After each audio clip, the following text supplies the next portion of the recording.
नमस्कार। श्री नंदीश्वर विद्यालय द्वारा संचालित ई शिक्षण में आपका बहुत बहुत स्वागत है। बच्चों, आज हम क्लास 9th में हिंदी विषय के अंतर्गत अध्याय ग्रामश्री, जो पिछले वीडियो में आपका शुरू किया गया था, शेष भाग आज हम इसका अध्ययन करेंगे, वो पढ़ाया जाएगा। ग्रामश्री के रचयिता हैं सुमित्र नंदन पंत, पिछली वीडियो में भी आपको बताया गया था। और इससे पहले ग्रामश्री में आपको बताया गया था इस पाठ का भाव सारांश। इस पाठ के भाव सारांश में आपको बताया गया था कि ग्रामश्री में यानी कि ग्रामीण परिवेश का, देखिए वैसे तो क्या है, सुमित्र नंदन पंत जो हैं वो क्या है, प्रकृति के सुकुमार कवि कहे जाते हैं, छायावाद के आधार स्तंभ कवियों में से एक हैं। तो इन कवियों में जो सुमित्र नंदन पंत वो अपने छायावादी रचना करते हैं। तो छायावादी रचनाओं में उनके जो ग्रामश्री का उन्होंने जो वर्णन किया है, मतलब ग्रामीण परिवेश का वर्णन है, उसमें प्रकृति चित्रण है। तो किस तरह का वो ग्रामीण परिवेश का प्रकृति चित्रण इसमें किया गया है।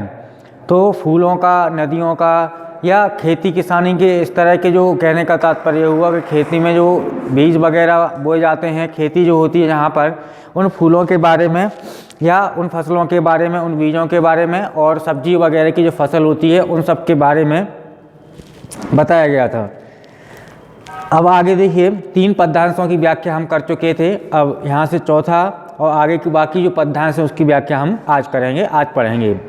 क्या लिखा है देखिए, अब रजत स्वर्ण मंजरियों में, रजत स्वर्ण मतलब चांदी सोने के रंग जैसे ये कहा जाता है, ये इसका तात्पर्य होता है। मंजरियों यानी कि लताएं, जो लताएं होती हैं, जो बेल वगैरह लग जाती हैं, ठीक है ना, वो लद गई आम्र तरु की डाली। आम्र मतलब होता है, तरु मतलब पेड़ होता है, और लदना मतलब भरपूर हो जाना, भर जाते हैं। जब क्या होता है कि जो आपके पेड़ पौधे होते हैं, यानी कि जो फसल वगैरह जो होती है उसमें क्या है, उसका जो फल होता है वो फल लग जाते हैं, तो उससे क्या वो भर जाते हैं, लद जाते हैं, फल देने लगते हैं। उस समय की बात यहाँ पर की गई है। तो आम्र मतलब होता है आम, आम का पेड़। झर रहे ढाक पीपल के दल, हो रही कोकिला मतवाली महके कटहल, और मुकुलित जामुन, जामुन क्या है, फूले लगते हैं, जामुन का पेड़ सबने देखा होगा। जंगल में झरबेरी झूली, झरबेरी झूली, फूले आड़ी आड़ू, नींबू दाड़िम, दाड़िम मतलब होता है अनार, आलू गोभी बैगन मूली।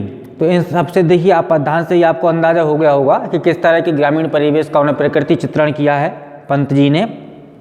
क्या लिखा है देखिए, प्राकृतिक दृश्य का चित्रण करते हुए कवि क्या कहते हैं कि अब रजत स्वर्ण मंजरियों से लद गई आम्र तरु की डाली, यानी कि प्राकृतिक दृश्य का चित्रण करते हुए, इस तरह का चित्रण करते हुए कवि ने अपने पद्यांश में क्या लिखा है कि चांदी, अब चांदी और सोने जैसे चमक वाले बोर से आम की डाली क्या हो गई है, भर गई है, ठीक है ना। ढाक तथा पीपल के वृक्षों से पत्ते गिरते हैं, वृक्षों से गिरते हुए जो पत्ते हैं उनके सौंदर्य से विभोर होकर, यानी कि मन भावन जो कोयल है, ठीक है ना, मन को उसकी मतलब हृदय के लिए उसकी वाणी अच्छी लगती है, सुखदायी होती है। तो कोयल भी क्या हो जाती है, मदमस्त हो जाती है, ठीक है ना। बसंत का मौसम आ जाता है, बोर लगने लगते हैं, फसल पक जाती है उस समय, तो कोयल भी क्या है, मदमस्त होकर कोकने लग जाती है, बोलने लगती है। कहने का तात्पर्य ये है। आगे क्या लिखा है, झर रहे ढाक पीपल के दल, ये तो हो गया, ठीक है। महके कटहल मुकुलित जामुन, जंगल में झरबेरी झूली। तो यहाँ पर देखिए और क्या है, चारों ओर जो कटहल होता है, कटहल जब जानते हैं सब्जी बनती है उसकी, तो कटहल की क्या है, सुगंध फैली हुई है। जामुन पर अधकिले फूल क्या हो गए हैं, सुशोभित होने लगे हैं। और जंगल में झरबेरी की जो झरबेरी मतलब बेर होते हैं, बेरी जो होती हैं, तो झरबेरी की डालों पर बेर झूला झूल रहे हैं, अर्थात क्या कर रहे हैं, लहला रहे हैं, ठीक है ना। उनकी डालियाँ क्या है, भर गई हैं बेरों से। आड़ू नींब अनार आलू गोभी बैंगन और मूली क्या है, उल्लास से प्रफुल्लित हो रहे हैं। फूले आड़ू नींबू दाड़िम आलू गोभी बैंगन मूली। तो ये सब जानते हैं सब्जियों वगैरह के नाम होते हैं। तो वो भी क्या हो गए हैं, मूली जो है उल्लास से क्या है, प्रफुल्लित होकर झूलने लगे हैं, फूलने लगे हैं। आगे लिखा है, पीले मीठे अमरूदों में अब लाल लाल चित्तियाँ पड़ी, पक गए सुनहले मधुर बेर, अमली से तरु की डाल जड़ी। तो अमरूद तो सब जानते ही हैं, ठीक है, उसमें लाल लाल क्या है, दाने से आ जाते हैं, चित्तियाँ से मतलब पड़ जाती हैं, मतलब पकने लगते हैं, पीले पीले से हो जाते हैं, सब जानते ही हैं। सुनहले मतलब सोने के रंग के। अब बेर वगैरह भी है, बेर सब जानते ही हैं। अमली मतलब आंवले का जो पेड़ होता है, ठीक है ना, तो उसकी क्या डालियाँ भी क्या इस समय भर जाती हैं, क्योंकि आंवले लगने लगते हैं। और उसमें क्या है, आप देखे होंगे आंवले का पेड़ देखा होगा, वो प्रत्येक डाली पर मतलब कहने का ये है कि उसकी पत्तों के साथ साथ में वो क्या है अच्छे से भर जाता है। तो क्या कहता है, कवि कहते हैं कि अब पीले रंग वाले पके अमरूदों में लाल लाल चित्तियाँ जो हैं वो पड़ गई हैं, ठीक है ना। सुनहरे रंग के मीठे बेर पक गए हैं और छोटे छोटे आमलों से पड़ी हुई जो डाल है वो क्या हो गई है, भर गई है, ठीक है ना। आगे क्या लिखा है, लहलह मतलब लहलाना, लहलह पालक महमय धनिया, महमय मतलब होता है महकना, ठीक है ना। धनिया जो होता है आप सब्जी वगैरह में डालते हैं, सब जानते हैं सब्जियों में डलता है वो, तो उसकी क्या है महक, वो उसकी सुगंध फैल जाती है, ठीक है ना। वो सुगंधित धनिया जो होता है वो महकने लगता है।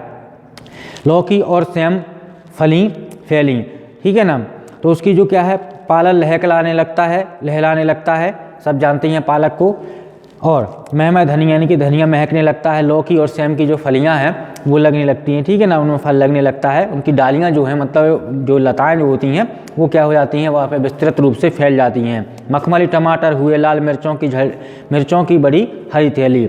और जो टमाटर जो होता है, टमाटर भी सब जानते ही हैं, ठीक है ना। टमाटर जो है क्या हो जाता है, वो मखमली सा हो जाता है, लाल हो जाता है, मतलब पक जाता है उस समय हरे से बाद में, तो वो मखमली टमाटर जो है वो लाल लाल हो जाते हैं, पक जाते हैं। और मिर्च जो होती हैं, ठीक है ना, हरी मिर्च जब या फिर लाल जो हो जाती हैं बाद में, तो मिर्च की जो डालियाँ होती हैं, मिर्च जो पक जाती है ना, वो भी क्या हो जाती है,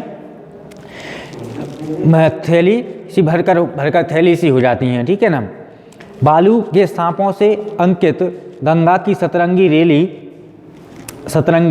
रेली सुंदर लगती सरपत छाई, तट पर तरबूजों की खेती। कवि कहते हैं, क्या कहते हैं कवियों का इसमें पंक्तियों में कहना है कि पानी की लहरों से बने बालू के जो सांप हैं, ठीक है ना, सांपों से गंगा की सतरंगी रेती जो है, रेती मतलब रेत जो होती है, मिट्टी जो होती है वो चिन्हित हो गई, यानी गंगा के जो कगार हैं, जो किनारे हैं, वहाँ पे मिट्टी डली हुई है। बालू जो है वो महीन बालू, ठीक है ना, उसको ऐसे प्रतीत होता है जैसे सांप की आकृति बनी हुई हो, वो भी क्या है सतरंगी रंगों से। किनारों के आसपास उसके तरबूज की खेती कर दी गई है, ठीक है ना। सरपत मतलब होता है पत्ते या तिनके, ठीक है ना। तो उसके किनारों पर क्या है, घास पात और तिनकों से ढकी हुई तरबूजों की खेती जो है वो दिखाई देती है, जो अत्यंत सुंदर ही प्रतीत हो रही है। आगे क्या लिखा है, अंगुली की कंघी से बगले कलंगी सवारते हैं कोई, तिरते जल में सुखराब, ठीक है ना। सुखराब का मतलब होता है आपका एक चक्रवाक, मतलब एक पक्षी होता है, ठीक है ना। पुलिन पर मगरौठी मतलब होता है नाव जो चलती है, नाव समुद्र में, नदी में वगैरह में, तालाब में, तो नाव का जो होता है वो आगे का जो हिस्सा होता है उसे मगरौठी कहा जाता है, जो मतलब नाव वहाँ पे पड़ी हुई होती हैं। तो कभी आगे क्या कहते हैं कि कहीं पर बगुले पंजों की अंगुलियों से, यानी कि अपने पंजों से ही क्या करते हैं, अपनी कलंगी को संभालते हैं। आपने देखा होगा पक्षी वगैरह पानी में या इस तरह से क्या है, तालाब के किनारे, समुद्र के किनारे, नदियों के किनारे पानी भरा होता है, तो इस तरह के पक्षी जो होते हैं वो मतलब क्या, मछली वगैरह कीड़े मकोड़े खाने के लिए वहाँ पर किनारों पर बैठने लगते हैं, ठीक है ना। देखा भी होगा आपने, काफ़ी भीड़ होती है इस तरह से। तो कहीं पर क्या है, बगुले पंजों की अंगुलियों से अपनी कंघी को, मतलब जिस तरह से अपन बाल संवारते हैं अपने, उस तरह से वो क्या अपने कलंगी को, अपनी उनकी जो कलगी होती है, यानी कि उनके इस तरह से वो देखा होगा आपने सिर पर, ठीक है ना, उसको क्या करते रहते हैं, वो संवारते हैं। और पानी में चक्रवाक पक्षी जो है वो तैरते दिखाई पड़ रहे हैं। गंगा किनारे पर नाव का जो अगला भाग है, यानी कि नाव जो है वहाँ पे क्या हुए है, पड़ी हुई है, सोती हुई से लेटा हुआ सा प्रतीत हो रहा है, ठीक है। तो यहाँ पर क्या है, मतलब मुख्य रूप से गंगा के तट का, उसके शोभा का वर्णन किया गया है। आगे क्या लिखा है, हंसमुख हरियाली हिम आतप सुख से अलसाए से सोए, भीगी अंधियाली में निसी की तारक सपनों में सोए। तो यहाँ पर देखिए क्या है, अब पूरी तरह से मतलब कहने का ये है कि क्या है, मुस्कुराती हुई हरियाली सी यह है और उतरते हुए जाड़े के समय। क्या लिखा हुआ है, हिम आतप, ठीक है ना। हिम आतप का मतलब होता है सर्दी की जो क्या होती है, सर्दी का जो मतलब ताप होता है, कहने का मतलब है सर्दी में क्या होता है, सूर्य जब खिलता है, ठीक है ना, सर्दी की जो धूप होती है उसे हिम आतप कहा जाता है। सुख से अलसाए सोए, भीगी अंधियाली में निसी तारक सपनों में सोए, ठीक है। तो यहाँ पर देखिए हरियाली और उतरते जाड़ों की जो गर्माहट का यहाँ पर वर्णन किया गया है, क्योंकि अब सर्दी जाने लगी हुई है। और क्या है, इस समय ग्रामीण जो लोग हैं वो पूरी तरह से क्या है, अच्छी नींद में डूबे हुए हैं, ठीक है।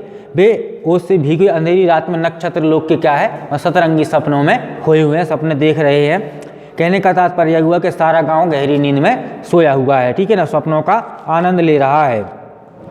मरकत दिव्य सा खुला ग्राम, जिस पर नीलम नव आच्छादन, निरूपम हेमांत में स्निग्ध शांत निज शोभा से हरता जनमन। आच्छादन मतलब ढका हुआ, निरूपम मतलब होता है तुलनीय, जिसकी तुलनापन नहीं कर सकते। स्निग्ध मतलब होता है आर्द्र या फिर स्नेहयुक्त होता है।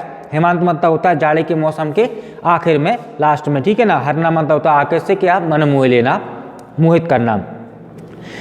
तो पन्ने के सुंदर खुले डिब्बों के समान खुले खुले इस बार इस ग्राम पर आकाश रूपी नीलम रत्न की जो है क्या है, रत्न का मतलब ढक्कन सा, ठीक है ना, छाया हुआ है, कहने का तात्पर्य ये है। और ठंड के आखिर के दिनों में उससे भीगी हुई जो मतलब नींद में डूबा होने के कारण वो शांत यह ग्राम अपनी अनोखी सुंदरता से प्रत्येक के मन को मोहित कर रहा है, ठीक है ना, सबका मन मोह रहा है।